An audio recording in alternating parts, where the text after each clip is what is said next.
وحده ونصر عبده وأعز جنده وهزم الأحزاب وحده أشهد أن لا إله إلا الله وحده لا شريك له وأشهد أن سيدنا محمدا عبده ورسوله اللهم صل وسلم على سيدنا محمد وعلى آله وصحبه أجمعين أما بعد قد قال الله تعالى في كتابه الكريم أعوذ بالله من الشيطان الرجيم كونوا ربانيين بما كنتم تعلمون الكتاب وبما كنتم تدرسون صدق الله العظيم.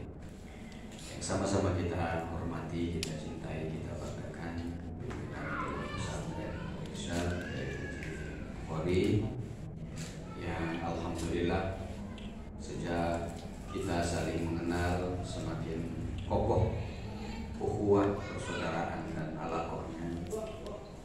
Mudah-mudahan Allah terus mengokohkan hubungan kita bukan saja di dunia ini sampai di akhirat kelak. Kita disaksikan oleh Rasulullah SAW dalam kamar surga yang sama bersama Rasulullah SAW. Yang sama-sama kita hormati, kita banggakan Mansur, anggota DPRD Provinsi Banten dari fraksi PKS yang sebelumnya dari anggota Dewan Kabupaten Serang, kemudian naik kelas ya mungkin 2 kali di provinsi atau 3 kali paling lama langsung ke pusat.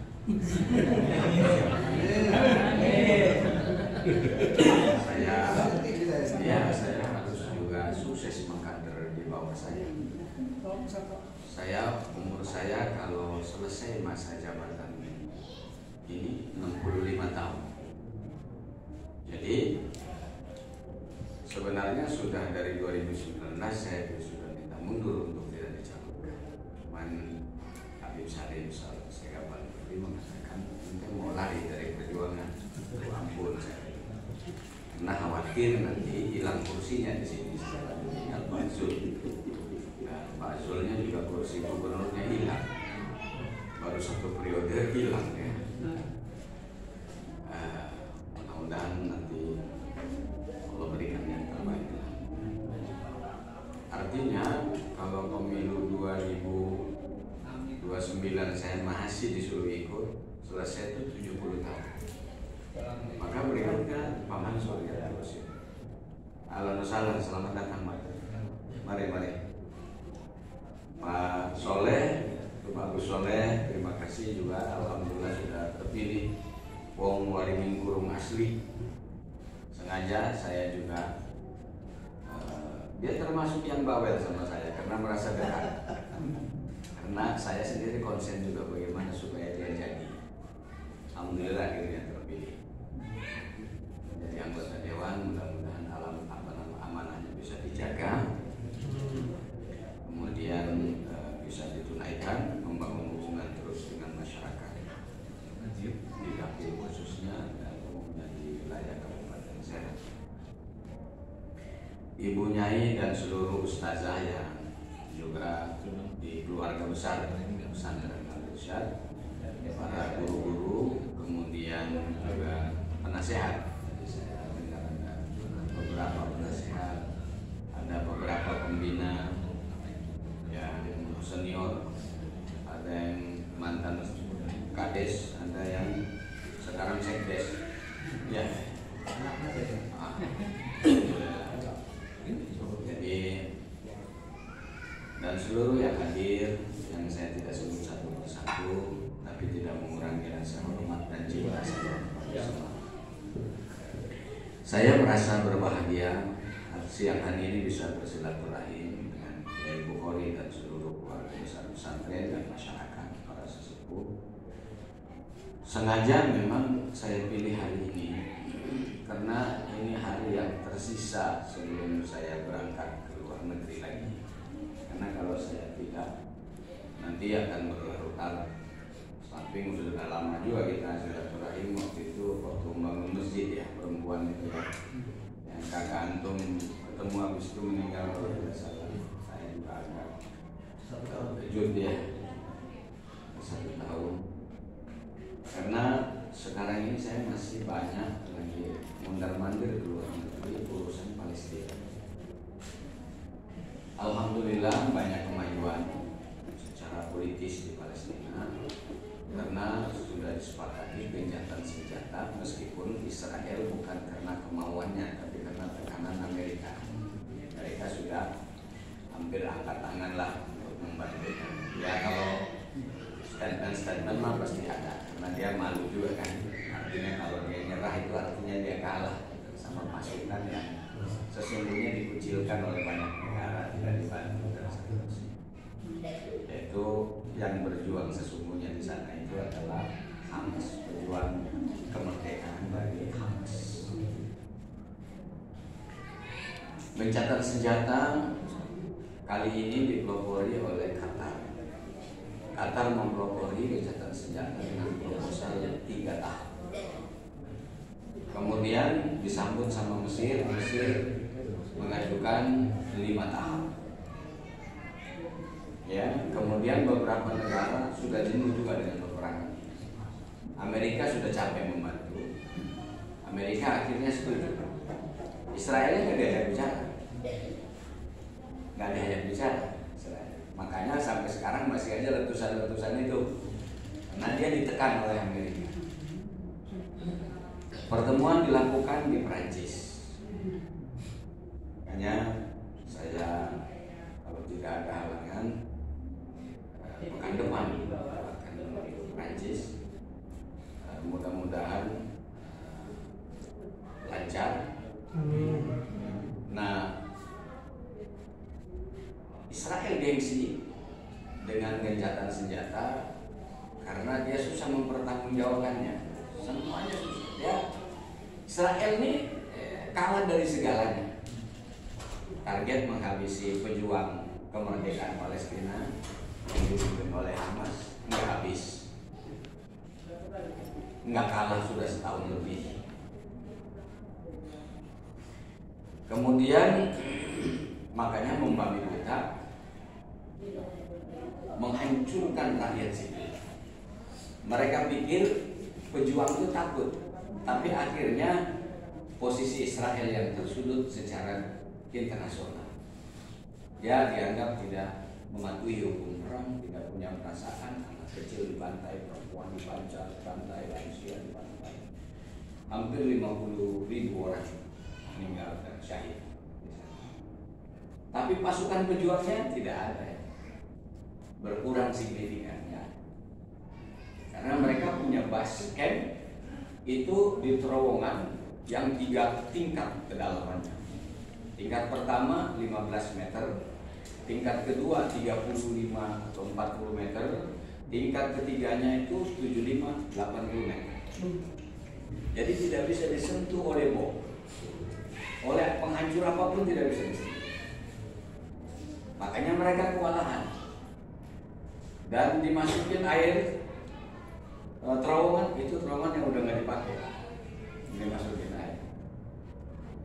Makanya subhanallah, dan ini pasukan Hamas ini cuma 30.000, pejuangnya cuma 30.000, tapi 30.000 ini adalah penghafal Al-Quran semua, yang malamnya tahajud meskipun lagi perang,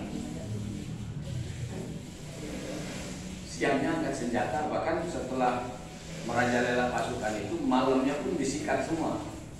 Jadi mereka setiap hari tentara Israel itu selalu mati oleh pasukan gerilyawan Hamas dan Palestina. Setiap hari. Makanya stres mereka karena nggak ada motivasi agama, masih gitu.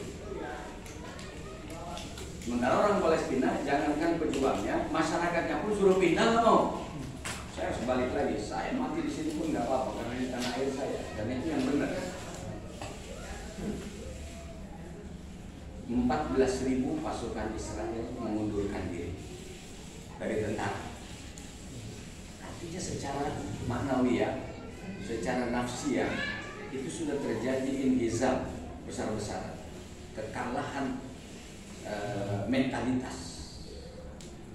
Makanya begitu usulan ini ditekan, yang nggak komentar tapi nggak menolak, kadang-kadang melampiaskan kesannya masih ada berdepan. Kita berharap ini bisa selesai.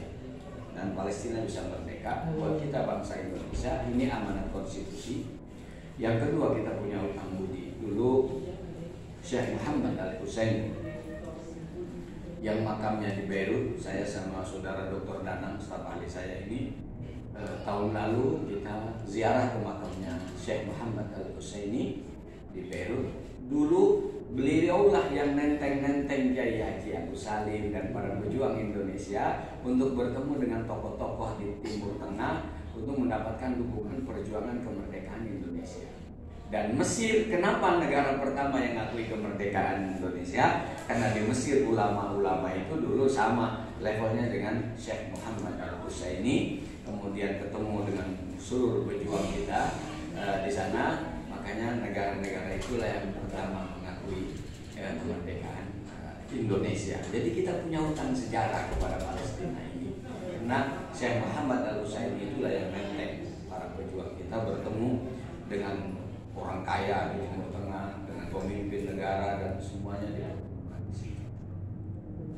Mudah-mudahan sekali lagi mereka dan Israel insya Allah sadar bahwa dia tidak akan menghasilkan apapun. Itu yang sekarang sudah mulai dipikirkan. Sampai kapan? Mereka sudah mengukur. Panglimanya itu, menterinya itu sudah mengundurkan diri. Dia sudah mengatakan, mengkalkulasi ini nggak bisa dihabisi. Pasukan pejuang Palestina ini nggak bisa dihabisi dengan teori apapun. Makanya dia mengundurkan diri, nggak bisa meneruskan. Nah, itulah sebabnya akhirnya insya Allah terjadi perdamaian dengan tuntas, mudah-mudahan dengan target itu lamanya 60 hari dengan tahapan-tahapannya, mudah-mudahan selesai semuanya. Karena itu saya pilih, saya minta. Jadi dari awal memang menunjuk tempat ini juga saya minta kepada saudari Wulan tolong hubungi Kiai Bukhari. Butuh BLK di pesantren. Jadi ketika saya dapat peluang, itu tentu yang saya cari orang yang saya merasa dekat terlebih dahulu. Salah satu di antaranya Kiai Bukhari ini. Nah, saya bilang tolong butuh ya. Kalau nggak butuh kita kasih yang lain. Tapi kan nggak bagus kita kasih yang lain sementara saudara dekat kita butuh. Itu sebabnya kita pilih Al-Irsyad di tempat ini. Dan saya senang tepat waktu bangunannya juga kualitasnya bagus. Tadi sudah beliau katakan yang mengadvokasi dapat BLK ini bukan hanya saya, dari fraksi lain juga ada. Cuma ada saja oknum-oknum yang motong inilah, motong itulah. Saya bilang sama anak buah saya, kalian potong, kalian saya pecat. Jangan pernah ada memotong proyek-proyek ini dengan alasan apa. Makanya saya senang kualitasnya bagus, didudukinya adem gitu. Mungkin karena di tengah-tengah pesantren juga. Di tengah-tengah pesantren juga. Jadi kenapa Al-Irsyad yang dipilih, meskipun nanti akan bertahap juga. Kita berbarengan dengan Al-Irsyadnya harusnya ada 3 sebenarnya, tapi yang 2 agak telat sedikit. Alhamdulillah itu mulai dulu dari yang 3 itu, tapi yang 2 sudah mulai juga. Insya Allah selesai dalam waktu yang tidak lama lagi. Kenapa BLK kita berikan kepada pesantren? Al-Irsyad tadi sudah jelas ya, pada pesantren. Saya ini ya mungkin kalau dibilang kiai belum pantas, tapi sama dibesarkan sama seperti kiai ini. Ayah saya guru ngaji, petani, makanya saya dibanding disebut Pak Dewan, saya paling tidak suka disebut Pak Dewan. Benar, itu kalimat jujur, saya enak kalau saya disebut Pak Dewan. Iya benar, saya nggak suka. Saya lebih suka dipanggil petani daripada dewan. Ya paling tidak kalau mau manggil namanya boleh dipanggil Ustadz, kalau sedikit mau ada perasaan gak enak itu saya lebih suka daripada dipanggil dewan. Karena saya sudah ngajar ngaji sebelum jadi dewan. Jadi dewan tahun 2004, 2001 saya pernah ceramah di Jepang di 6 kota selama 15 hari. Waktu itu alhamdulillah yang mualaf juga banyak masuk Islam. Tahun 2002 saya diundang ke Belanda 1 bulan. Sampai sekarang kita punya masjid di Belanda. Belanda itu negara Eropa yang banyak gerejanya nggak dipakai, pemerintah harus subsidi. Akhirnya orang Islam perkembangan di Belanda itu 200% setiap tahun, baik itu imigran maupun kelahiran. Orang aslinya nggak ada yang mau lahir, orang gelem dari anak, ribet, ngurusnya dia pada bangor. Makanya orang karena dia nggak punya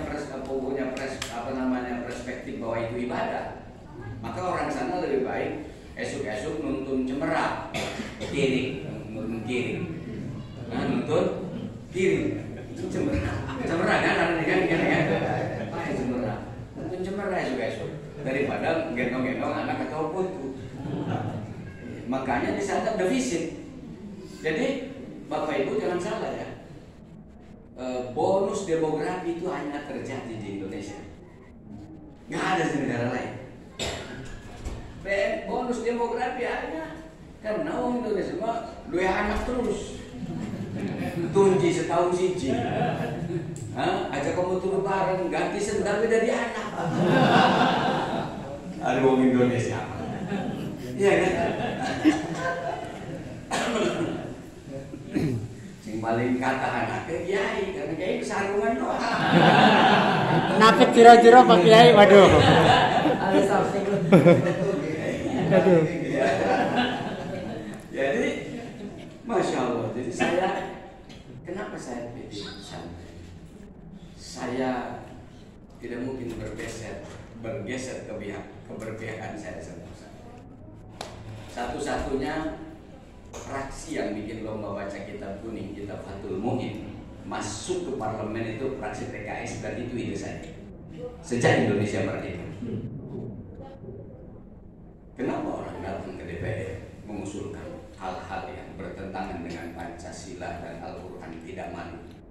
Kenapa kita bawa kitab kuning ke DPR harus malu? Indonesia ini dimerdekakan atas pertolongan Allah. Yang banyak berkorban adalah ulama dan saya. Mereka hadir di tanah ini sebelum Indonesia. Makanya waktu ada ulama dikriminalisasi, saya protes keras di media. Beberapa waktu kemudian rumah saya ditembak oleh orang yang tidak dikenal. Waktu itu viral masuk ke beberapa televisi. Saya ingin pesantren yang punya peran besar di Indonesia ini, dia diberikan tempat yang semestinya oleh negara. Alhamdulillah 2019 Undang-Undang Pesantren sudah kita sahkan, DPR bersama pemerintah, tinggal implementasinya. Makanya saya selalu kalau bicara, sudah sama Pak Mansur berkali-kali, sama Pak Bagus juga saya sampaikan, kalau belum ada perdana segala dibikin perda. Kalau sudah ada perdana segera dilaksanakan anggaran untuk pesantren. Kita lagi usulkan di pusat supaya ada dirjen pesantren khusus. Jadi jangan pesantren ini kalau mau pilkada, pilpres itu jadi komoditas politik. Mau pemilihan gubernur, wah calon pada tepat. Wis dadi mau bor-bor tepat, ditelepon orang angkat. Iya kan? Orang gubernur, orang bupati, orang wali kota, wis dadi mah itu makanya nggak boleh terjadi pada PKS. Satu-satunya fraksi yang menetapkan hari aspirasi rakyat adalah fraksi PKS sejak saya jadi ketua fraksi. Kenapa? Karena saya tidak mau ada gap kesenjangan antara rakyat dengan anggota dewan dari PKS yang dipilih oleh rakyat. Takbir. Itu sebabnya saya buatkan hari aspirasi di pusat. Dari Sabang sampai Merauke orang boleh datang ke fraksi PKS di gedung DPR RI. Tanpa prosedur berit-berit. Yang penting bikin suratnya kirim WA cukup. Yang penting ada identitas, skopnya jelas. Karena kalau nggak jelas takut perusuh datang ke DPR, repot kita bertanggung jawab. Sudah 2 periode, masuk periode ketiga, subhanallah. Sekarang di lembaga DPR itu dibuat alat kelengkapan namanya Badan Aspirasi Rakyat, diilhami oleh fraksi Partai Keadilan Sejahtera.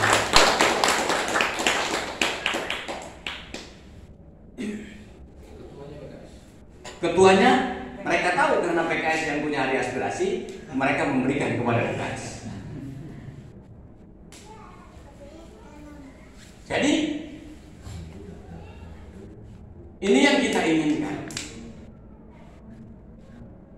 Nggak boleh ada stigma di masyarakat, lah dewan arah pemilu doang mau kita diketok, tas pemilu mau boro-boro, ya kan? Ditelepon gue ganti, ya kan? Makanya, Pak, itu bagus. Kalau Pak Mansur sudah terbukti dan teruji selama ini, makanya saya senang sama Pak Mansur, saya sayang sama Pak Mansur karena dia potensinya bagus, cocok jadi wakil rakyat, dia merakyat. Kalau saya kasih dengar arahan, masukan lah, bukan arahan. Ya, saya pun juga sering dengar masukan dari beliau karena kita. Karena konsepnya dalam Islam itu watawasaw bil haq, jangan mentang-mentang saya lebih tua lalu saya merasa harus memberi masukan. Saya terbuka. Saya bilang sama Pak Sofi pun jaga kalau kita dapat jabatan ini bukan untuk membanggakan diri dengan jabatan. Jabatan 5 tahun sekali selesai. Kalau kita nggak jalankan dengan baik di hadapan Allah akan ditanya lebih berat. Kita gunakan jabatan ini tadi nggak usah diminta. Dulu kena laga deduluran menjadi pejabat, izin tekor bisa. Begitu kata dulu sing jadi pejabat, orang jaluk maning BLK digaet. Dulu merengek-rengek nggak dikasih. Sekarang nggak minta dikasih. Itu berkahnya punya keluarga besar. Itu berkahnya punya keluarga besar. Iya kan? Ya kalau masalah surat pengunduran itu prosedur administratif. Biar surat 100 kali kalau nggak ada yang mengadvokasi orang digaet-gaet. Itu administrasi supaya nyambung. Nah, kita berharap dengan PLK ini nanti betul tadi bukan hanya untuk pesantren, masyarakat, Pak Sekdes, masyarakat di lingkungan kelurahan kita yang butuh pelatihan bisa dilatih di sini. Karang Taruna, paguyuban anak muda bisa dilatih, termasuk santri-santri kita. Karena kita ingin ke depan santri ini keluar dari sekolah itu bawa map, bukan melamar kerja, tapi map proposal bikin perusahaan. Itu yang harusnya dipikirkan oleh santri kita. Kalau santri kita keluar bawa map lamar kerjaan, artinya masih terpengaruh oleh penjajah. Feodalisme tergantung pada orang. Itu sebabnya ilmu diajar di sini setelah selesai atau sambil belajar dilatih di sini. Apalagi sekarang era teknologi digital, teknologi informasi. Makanya di sini informatika dikasih komputernya udah canggih. Dulu Kiai Bukhari pakar komputer meskipun Pentiumnya Pentium 0, kali. Iya kan? Iya. Iya. Tapi sekarang biar kata pakar udah nggak paham lagi. Ngetelennya bingung. Ngetelennya bingung. Harganya mahal. Ya. Iya kan? Nah, ini kita latih skill santri kita, anak muda di lingkungan kita, supaya skill mereka bisa menghasilkan sesuatu yang bermanfaat secara materialis duniawi. Bukan kita dorong orang untuk mencari menjadi orang yang materialistis. Tapi zuhud itu dalam bahasa Arab, zuhud itu bukan berarti la tamtaliku syai'an. Tetapi zuhud itu la yamtalikuka syai'un. Jadi zuhud itu bukan kita nggak punya apa-apa, tapi kita tidak dikendalikan oleh apa-apa.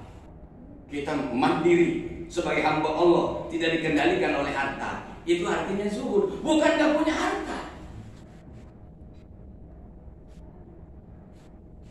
Apalagi dalam Al-Quran, walillahi izzatu walirrasuli walil mu'minin. Sekarang kasus speak aja, ulama di Banten kebagi dua. Ahli motor terus. Iya kan? Ada yang langsung karena kantongnya mesti masuk akan cek. Jumlahnya pira? Ya terserah, tulis dewek ngono.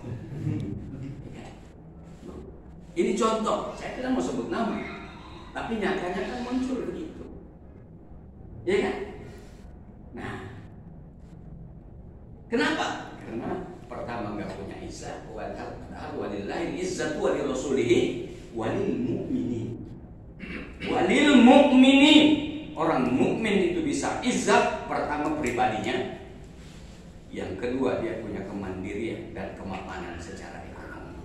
Maka ulama-ulama dulu itu punya aktivitas usaha. Maka tidak pernah takut dia diancam oleh siapapun. Dalam mengeluarkan fatwa, enggak ada awalnya halal atau awalnya haram. Kemudian begitu ada kunci kijang haram. Gitu kan? Iya, haram. Begitu kuncinya apa namanya Pajero halal.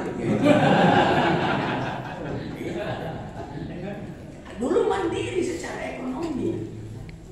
Imam Nawawi dari Damaskus, Syria yang sekarang baru saja tumbang itu penguasa Syiahnya, Rafidhahnya, Bashar al-Assad itu. Damaskus itu Syekh Nawawi itu kalau di sini kan Al-Bantani.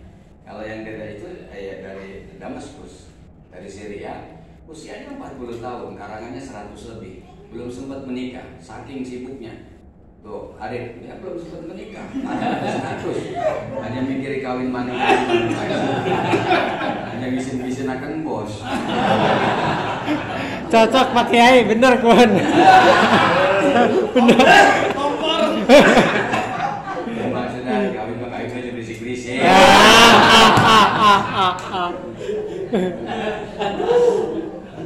Jadi dia diusir untuk dideportasi karena fatwanya. Apa yang terjadi? Seluruh rakyatnya bilang, kalau Syekh Nawawi keluar dari negeri ini, kami semua ikut keluar. Rajanya bingung, saya melintasi apa ntar orangnya habis. Itu ulama dulu hebat.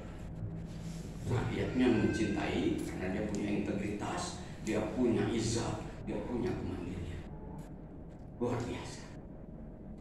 Makanya saya tidak bisa bim salabim, tapi minimal saya akan memulai dengan saya yang saya bisa.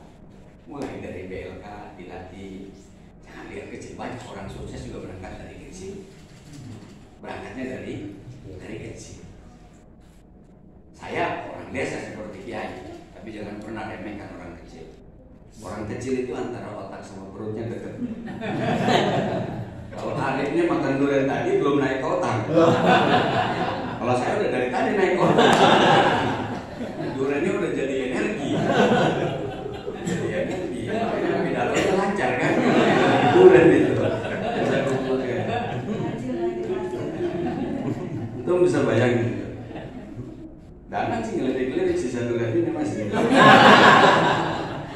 Mansur aja, bijinya cuma 3. Saya sendiri udah 60 tahun ini, 10 bijinya.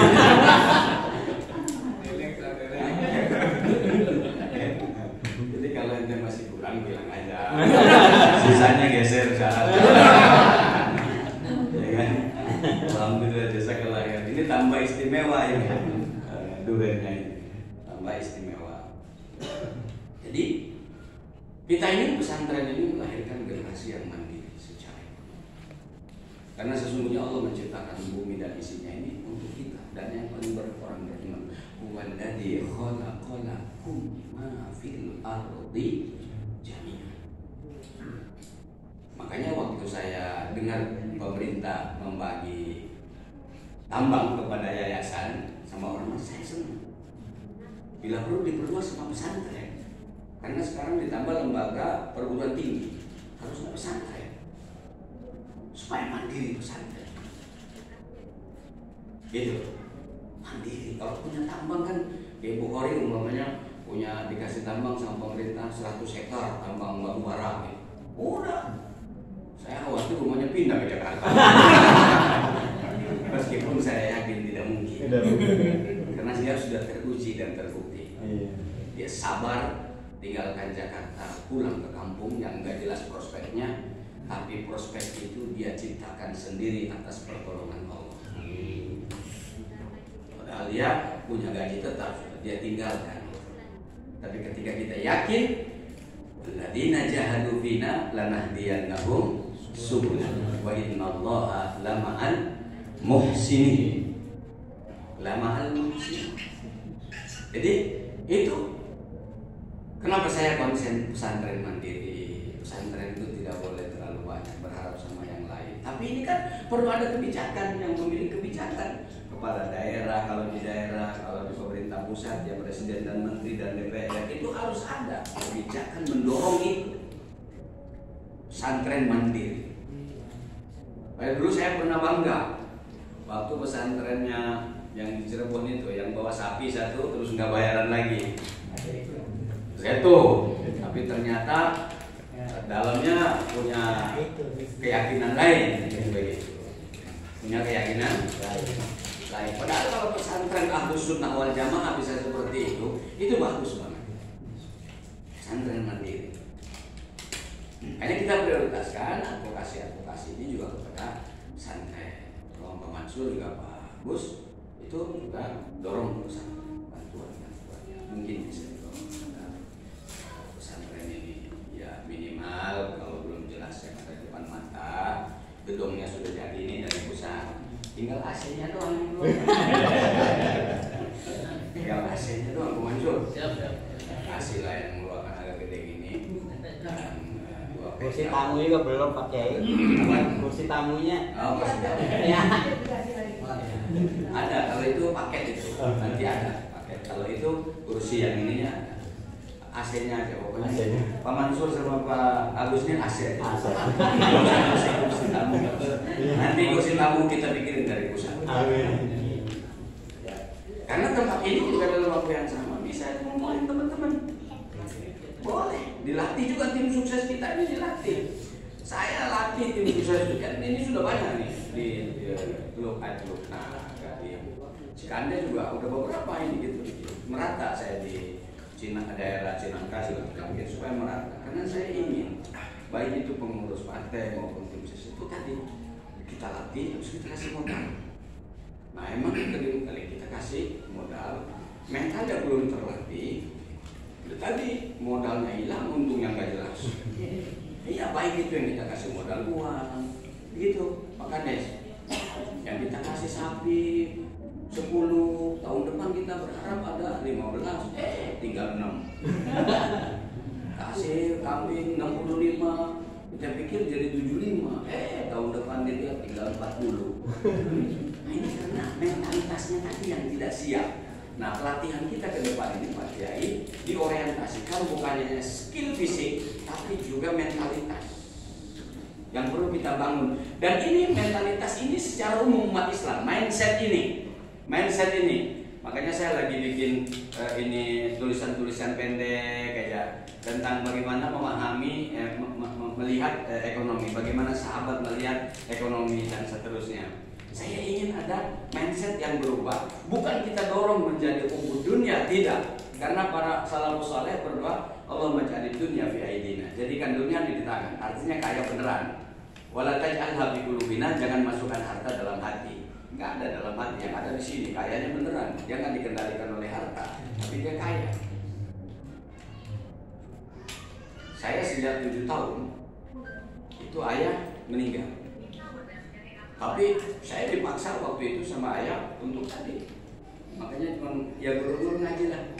Paksa ngapalin al-kalamu wal-abdul murakabun itu bilwadi wal samu salah satu ismun wa fi'lun summa harfun jalan dimana sampai alfiya ibnu Malik. Dan itu nggak pernah saya ulangi sampai sekarang nggak pernah hilang. Sejak 7 tahun saya umur saya.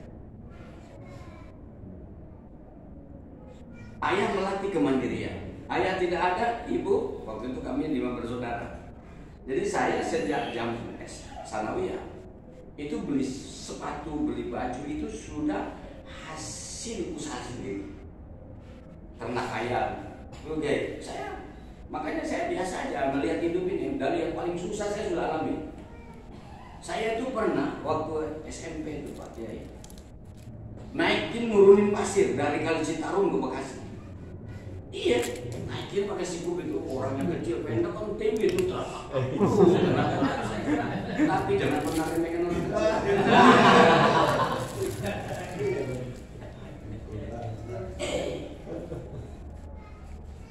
Sampai waktu di pesantren kebetulan begitu ayah meninggal paman. Saya ikut paman, ikut kakek, terus ngajinya sama paman. Habis asar, ngaji dulu. Biasa kan kalau di Kobong itu ngaji itu habis isya, habis asar, sama biasanya pagi habis duha. Gitu. Karena kalau siang kiainya abayanya tidur kalau habis zuhur. Itu nyiramnya enak banget. Makanya saya lebih suka petani tadi. Ngebon bonteng, bonteng berbonteng. Timun, bonteng. Orang Betawi di Mensuri mau bonteng dulu. Singkong, jagung, nyiram mungkin kecil nyiram, aduh.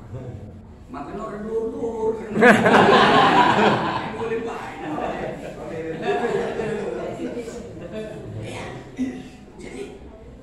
Tapi itu membuat saya jadi mandiri. Makanya saya dicalonin nggak dicalonin itu biasa saja, nggak ada urusan. Karena saya jadi DPR bukan cari uang. Saya harus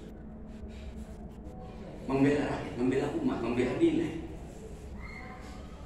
Kalau saya ceramah, saya alhamdulillah sebelum jadi dewan ceramah bukan hanya di Indonesia, bukan hanya di perusahaan-perusahaan besar, sampai Freeport itu saya pernah ceramah 15 hari bulan puasa. Kasih duitnya juga banyak. Saya ceramah di Belanda pulang bawa uang banyak, euro saya dikasih uang. Saya nggak pernah minta. Dari dulu saya nggak pernah minta. Nggak ada target tarif itu saya nggak pernah. Bahkan waktu ke Belanda itu dia tanya, berapa Pak ininya tarifnya? Kalau lu bicara tarif saya bilang, saya nggak jadi ke Belanda. Kalau anda mau kasih silakan, nggak apa-apa. Nggak dikasih juga nggak ada masalah. Ya tapi dengan kita ikhlas itu ada aja orang, bukan hanya pengurusnya yang ngasih, masyarakatnya pun pada ngasih amplop. Wih, biasa orang mungat kayak amplop. Jadi selembar ada 100 euro lumayan. Apa maning orang lembar? Selembar bayi orang juta selembar. Apa maning orang lembar kan? Apa maning 10 lembar? Iya kan?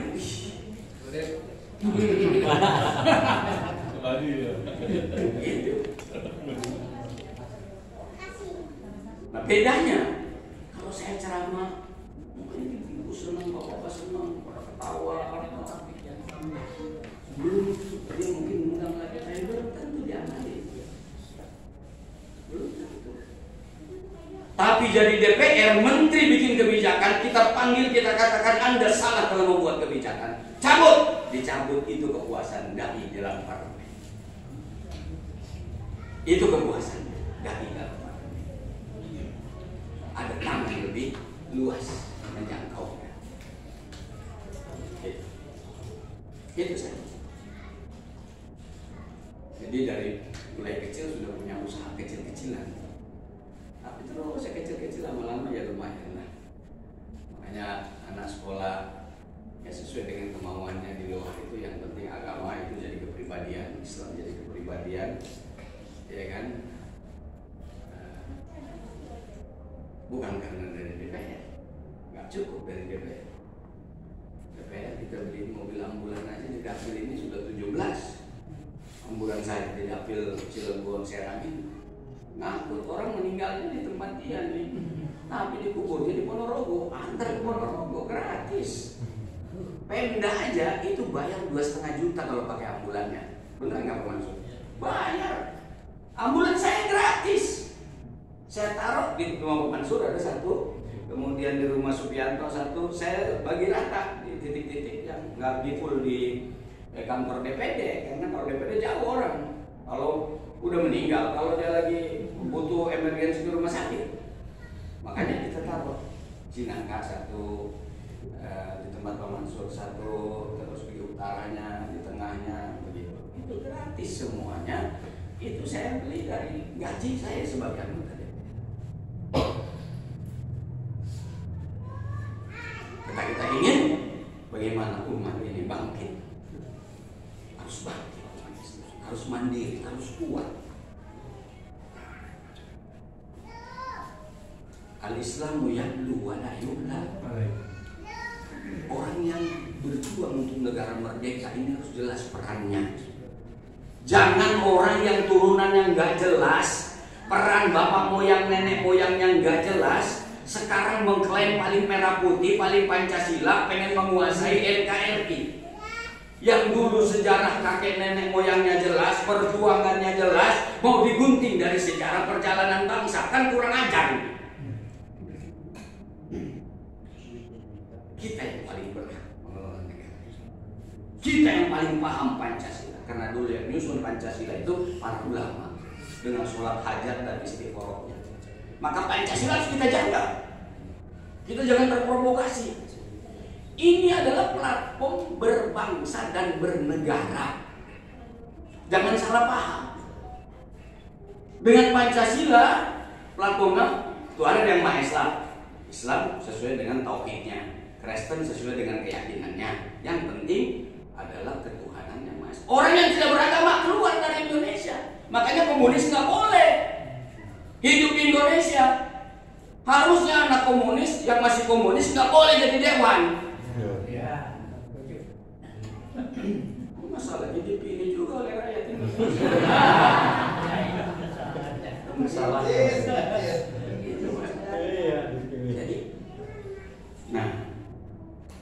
Jadi ini saya ingin membuka.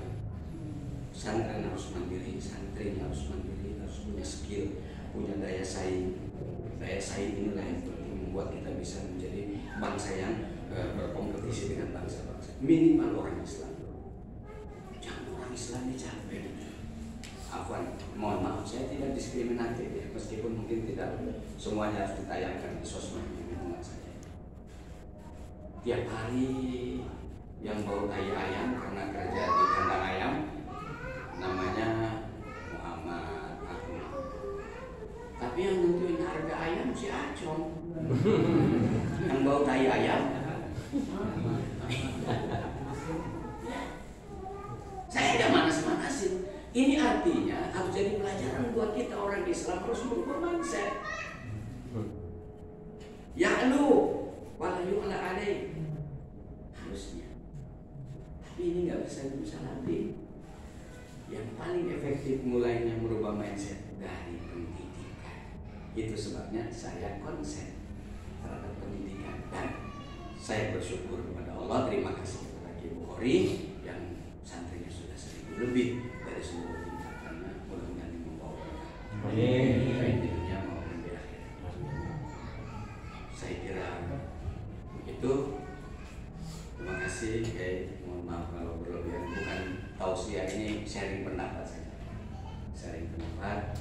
Jadi mudah-mudahan BLK ini bisa bermanfaat buat anak-anak muda kita di lingkungan Waringin Kurung dan sekitarnya, buat santriwan santriwati nanti dilatih dengan skill tentang teknologi digital yang memadai.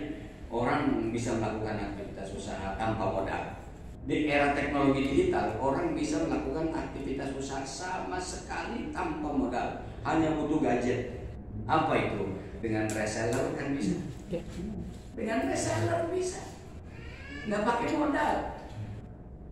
Baju batik saya ini, orang kalau nggak tahu harganya mahal, dianggapnya karena yang pakai dewan. Padahal saya beli ini dari mahasiswa yang reseller. Dia tawarin, saya bilang, kamu punya pabriknya? Enggak Pak Haji. Terus saya cuma reseller. Terus apa kerjamu? Mahasiswa. Aduh, tersentuh hati saya. Makanya pesannya nggak mahal harganya. Bukan yang jutaan gitu. Kenapa? Saya suka sama anak ini kreatif. Saya berpihak, bukan di toko mewah, bukan di Sarina, bukan di supermarket saya beli. Terus saya jahit, karena orang kecil begini kalau nggak ngejahit gombrang mulu. Paling susah kita. Iya, paling susah saya itu. Cari batik gombrong, cari jaket gombrong, cari jas gombrong, cari celana gombrong, cari sepatu apa nih? Lalu lagi ada tugas keluar mencari sepatu, lah kasih sedang. Kadang-kadang Jangan-jangan kecapean yang jaga kurang ajar. Cari aja di bidang perempuan tuh. Suruh pakai sepatuan. Ya Allah, nasib bom cilik. Tapi jangan lupa, Napoleon Bonaparte itu kecil. Dia bisa taklukkan dataran Eropa. Keren. Saya udah pernah datangin untuk makamnya di Perancis, di Paris. Saya bilang, Napoleon, katanya kamu kecil, saya juga kecil. Saya datang sekarang ke tempat kamu ini supaya saya juga bisa belajar dikit sama ente. Jadi mudah-mudahan berkah. Santri-santri sini keluar bawa mapnya, bukan map lamar kerja, tapi map proposal bikin perusahaan dengan skill yang dilatih di BLK ini. Insya Allah. Banten itu punya produk banyak. Banten itu wisatanya ada wisata alam. Pantainya tidak kalah baiknya dengan bagusnya dengan Bali, dengan Lombok. Bedanya di sini cuma pabrik lo bikin kotor. Indahnya nggak kalah. Yang kedua bedanya pemerintah di sini nggak perhatian. Makanya sekarang pemerintah tuh, gubernur wakil gubernurnya tuh. Nah, tempat wisata alam. Ini kan potensi ekonomi. Jangan lepas itu potensi wisata alam itu kepada orang yang tidak lulusan pesantren. Rusak nanti dekadensi moral masuk ke tempat itu. Orang ideologi dan pemikiran masuk di situ. Ini tanggung jawab kita. Yang kedua, wisata religi. Wisata religi. Di kita Banten ini banyak bos. Cuman promosinya payah. Yang ketiga, wisata kuliner. Nggak ada Banten pecak Banten seenak Banten. Nggak ada. Banten tanpa duri. Ada di tempat lain, nggak seenak Banten. Makanya kalau teman-teman saya kunjungan kerja ke Banten, hari ini nih suruh kesini Banten tanpa duri. Saya ini banyak kasih. Pak Kiai, enak katanya kemarin Bantennya tuh. Gimana tuh? Ada di situ. Bisa dikirim lagi, bisa saya nanti bayar saya. Kalau kemarin mah gratis oleh-oleh sebagai orang Banten gitu kan. Nah kalau seterusnya malah repot juga gitu. Itu suruh kasih aja alamatnya. Ini nggak ada bos. Ini banyak makanan Banten ini yang tidak ada di tempat lain.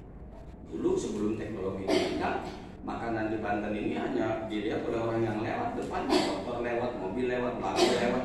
Tapi sekarang bisa dilewat di Amerika, itu Bandeng tanpa duri bisa dilihat di Amerika, di Australia, di Eropa. Kalau kita punya tadi talenta tentang teknologi digital dilatih, penting. Saya kira itu ya. Terima kasih semuanya. Mohon maaf kalau agak kepanjangan sedikit karena sudah setahun nggak silaturahim. Saya waktu itu agak terkejut, terpukul waktu almarhum. Beberapa yang meninggal kita doakan almarhum akan dari yang 1 tahun lalu meninggal ditempatkan di taman surga Allah Subhanahu wa Ta'ala, diterima amal baiknya dan diampuni kalau ada kehilafannya, dan seluruh orang-orang tua kita dan guru-guru kita insyaallah. Amin ya rabbal alamin. Allahumma waffiqna wa bi'tariq. Assalamualaikum warahmatullahi wabarakatuh.